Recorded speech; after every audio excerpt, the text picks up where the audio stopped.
so just a side note, so ignore what's written up there. I just want to talk in the side note, the complex conjugates. If you remember at the top of the page, you have A plus I and A minus I are complex conjugates. To say what the complex conjugate is to a binomial. So if I say, let's say 7 minus I, what is its complex conjugate? 7 plus I. Okay, that's all you have to do. Everybody okay with that?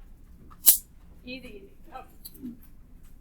So like we learned yesterday, we can't have imaginary numbers down in the denominator, just like we can't have irrationals down in the denominator. So we're going to multiply by the denominator's complex conjugate. So what am I multiplying this one by? Multiply by I on the. What's its complex conjugate to the denominator? Very good. So we're going to multiply both the top and the bottom by 5 plus I. The other thing I would suggest doing is put this in parentheses so you know to FOIL. What's that? I feel like I need more room, so I'm going to slide this all over here.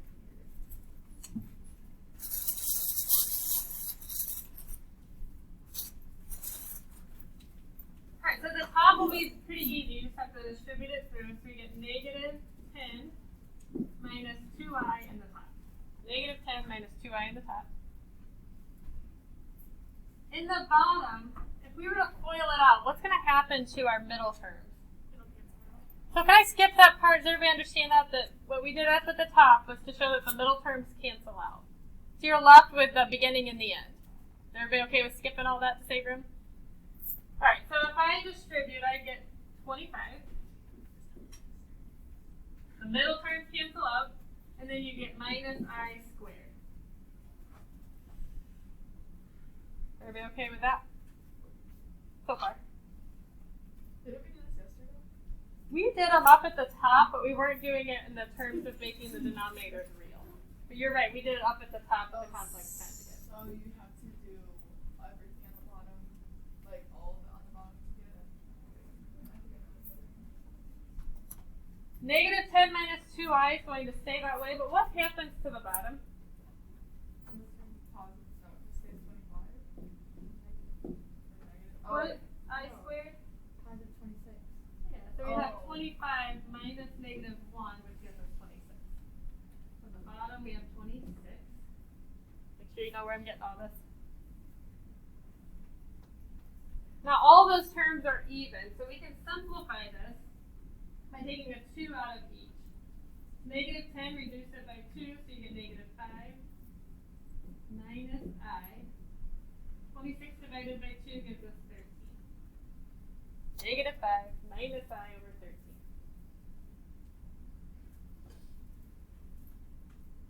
So, to get 5, did you just divide 10 by 2 then? I did, yep. Okay. Yep, I just reduced my fraction. Okay. Let's try one more. We'll do 18 together.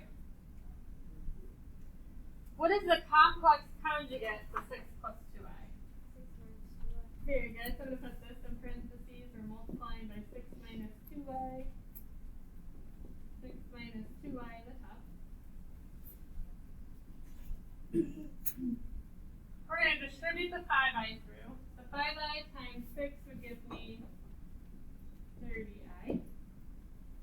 5i times negative 2 would give me negative 10i squared. And your middle terms will cancel out, so I'm going to skip that part. 6 times 6 would give us, very good. Positive 12i, negative 12i would cancel out. Then 2i times negative 2i would give me negative 4i squared.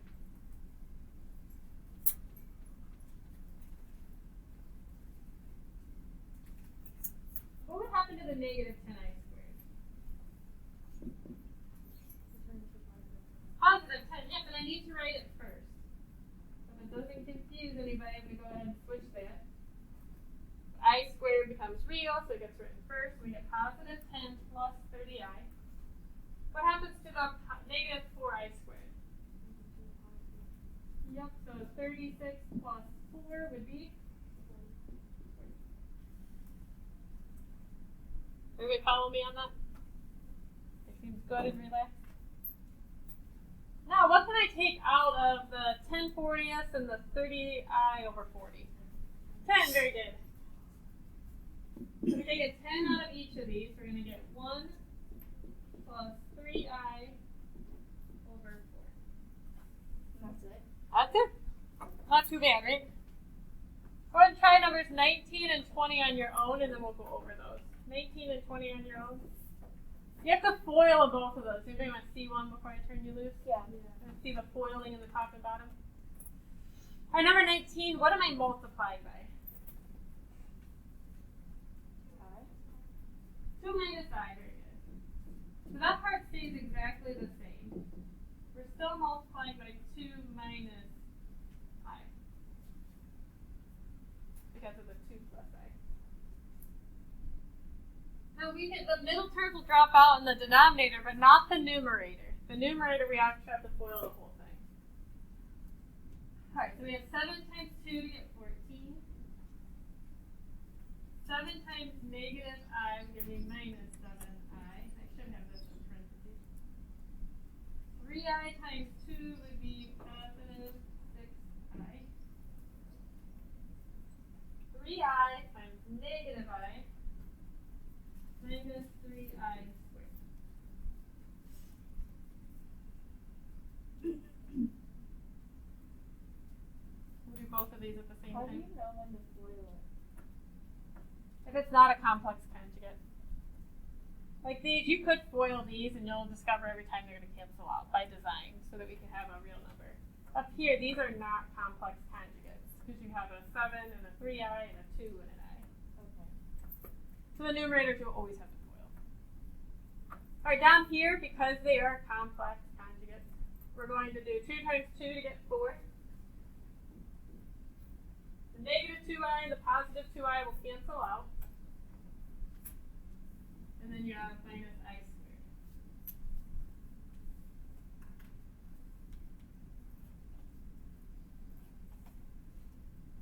Alright, let's clean up the numerator. We're still going to have the 14. Negative 7i plus 6i, giving negative I.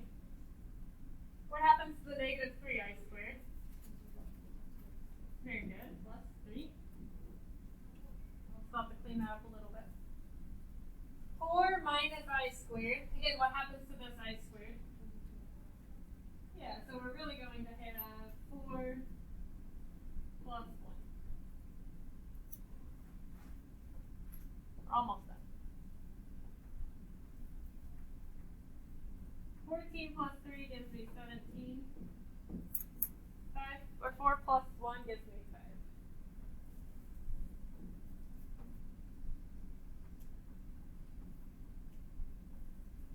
And then is the fraction already simplified?